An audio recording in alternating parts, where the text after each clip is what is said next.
Let's take a look at this week's assignment.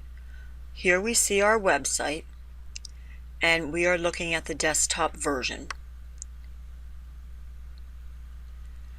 And what I have done, I have changed my background colors from my media queries, just so that I personally can see the breakpoints. This is not part of the assignment, it's just my way of testing. Actually, it's a good way of testing. Alright, notice, and we are focusing on responsive images. This first big image and these three images. We will also need to adjust the size of the text as the screen gets smaller. So let's take a look.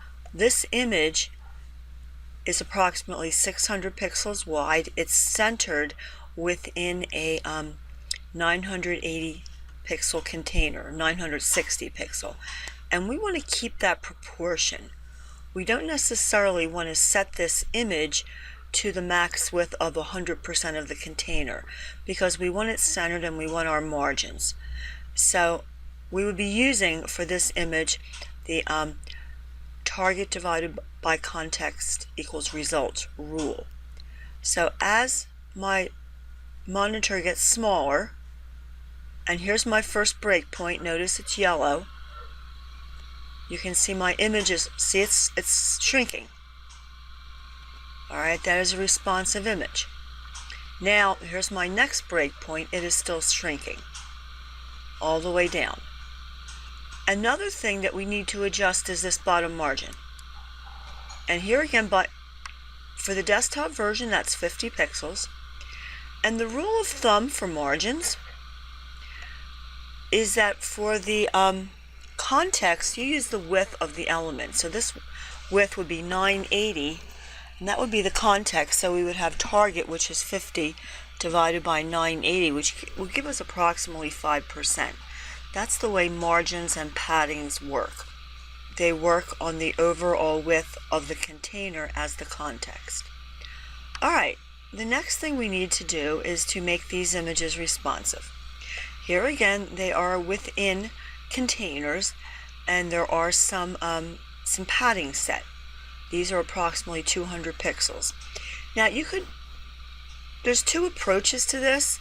You could figure out the proportion that you need based on the overall container, or in this situation it would probably be okay to set the max width to 100%. Here again, responsive images, like everything else, is always dependent on the overall context, so there is not necessarily one fixed rule. However, I did it using the target divided by, I did it by the rule. So here you can see that they're getting smaller, and you can see the yellow from my first breakpoint. And notice the text is getting smaller. The reason the text has to get smaller is we don't want it to wrap, because if we wrap, then one column will be higher than the other, and it's not going to look right at the bottom. And now, when we go to our smaller device, this is where I actually set the maximum width back to 100% for the image, because I just thought they looked nicer at this point. So they're kind of like staying there.